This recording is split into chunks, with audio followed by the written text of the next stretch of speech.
Hey everybody, it's Michael Mintz, the creator of SeleniumBase, and today we've got another exciting SeleniumBase tutorial for you. Today we're going to talk about how SeleniumBase is translated into multiple spoken languages, which basically allows you to have tests in all the languages you see here. So you might already be familiar with like the basic, test that's in English. So for instance, if we open the English test, everything's in English. However, you should note that there are also ways of writing your tests in other languages, such as Chinese, as seen here, or you can even do, let's see, open the Dutch test. And let's see about the French test. Okay. And next, let's take a look at the Japanese test.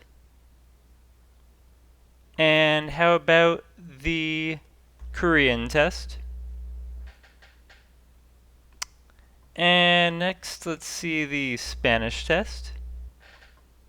And then let's take a look at the Russian test. And then let's take a look at the Portuguese test. So as you can see here, just all these different languages make up all the different possible ways you can write your tests. So let's start running all these tests starting from the English one. So let's do PyTest English test 1.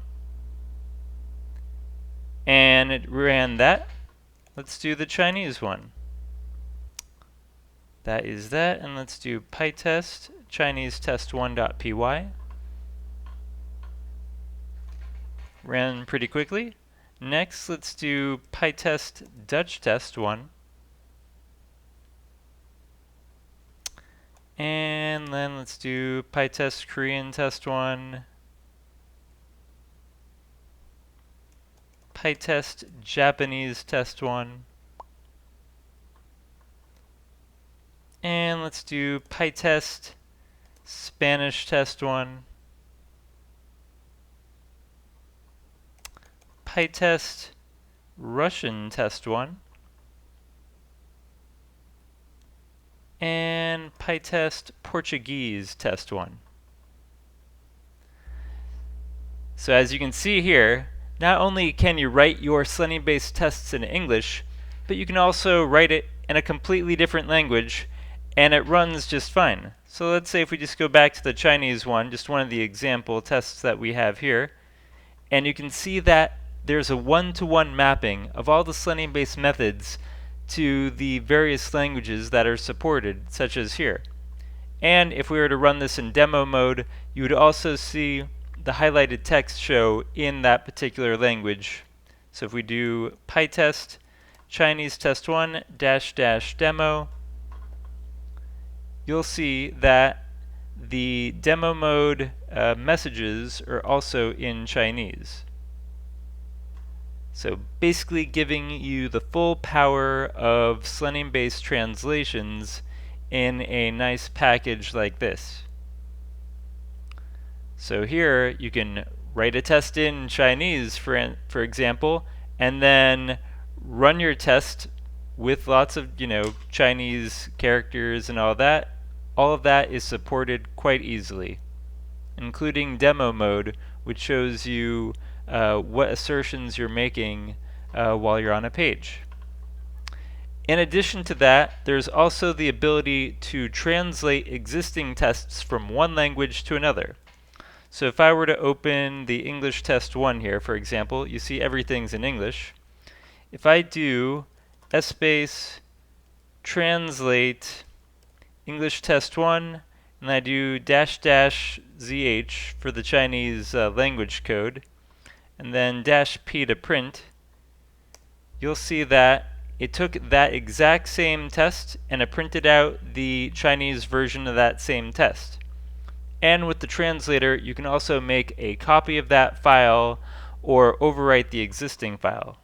So if I go back to here, space translate English test 1 --zh, and I then do -c for a copy, it's going to create English test 1 underscore to zh.py, which actually is now in Chinese. If we open that up, you'll see that it translated the test into Chinese. So with this one-to-one mapping of every language to every other language in SeleniumBase, you can write your tests in one language and then have it translated and still run in a completely different language. Isn't that cool? You can even translate something that's not in English to another language that's not English. For instance, if I were to take this test here, so space translate, let's do Chinese test 1, and then let's do --JA to turn that into Japanese, and then -P to print. You'll now see that it translated all these APIs here into Japanese while still retaining the content which is in Chinese. Actually, it might be confusing if you don't know Chinese or Japanese, and you might be mixing up the languages.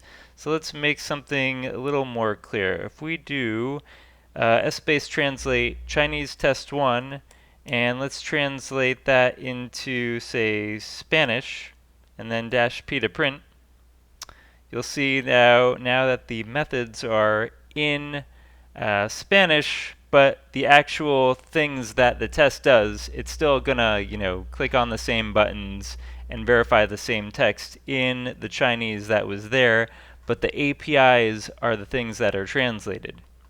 So these two lines here, you'll see like the import and this line here, that gets translated into the language that you want.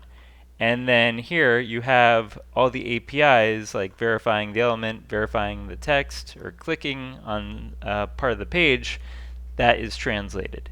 So that's just one of the really cool features of SeleniumBase, the translation API.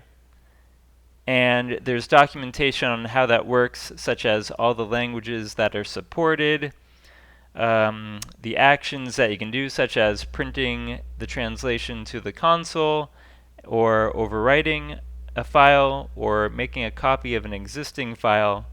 And then there are some examples here in case you're wondering how it works. And the translator, as you can see, like when you print it, it shows you the text here. This is sort of like an enhanced version of the space print command. So if I just do space print and English test 1.py, you'll see it prints it out. Or if I do with that same code, but with -n, it also adds the line numbers on top of that. So that's just one really cool feature of SeleniumBase, the ability to translate your tests into a different language. And let's say we want to run all those tests very quickly, multi-threaded. We can do it like that, pytest --headless -n8 for n parallel threads, and it's running all that. In addition to that, we could also single thread it and make it non-headless so that you can see what's going on. So let's do, instead of multi-threading it and doing it headless, we'll just do the --rs, which will reuse the browser session. You can see in the right here, --rs. It'll reuse the browser session between all tests so that it speeds things up instead of spinning up a new browser for each test. So it's going through all these actions, and as you can see here, we're just running different language SeleniumBase tests on these websites here for Wikipedia, and it's just like a fun, really cool thing to do. And you can see here all these tests passed, which is good. I keep them up to date in case Wikipedia makes a change to their website so that they continue working even as the pages change. I'll just update the test as needed. Alright, well, thank you for tuning in to another exciting SeleniumBase tutorial. For all your SeleniumBase needs, you can check out the GitHub page, github.com/SeleniumBase/SeleniumBase, and you'll find just all the documentation for all the cool things that you may want to do. Well, it was great of you to tune in to this exciting tutorial, and there'll be a lot more exciting tutorials to come. So thank you for tuning in, and have a good night.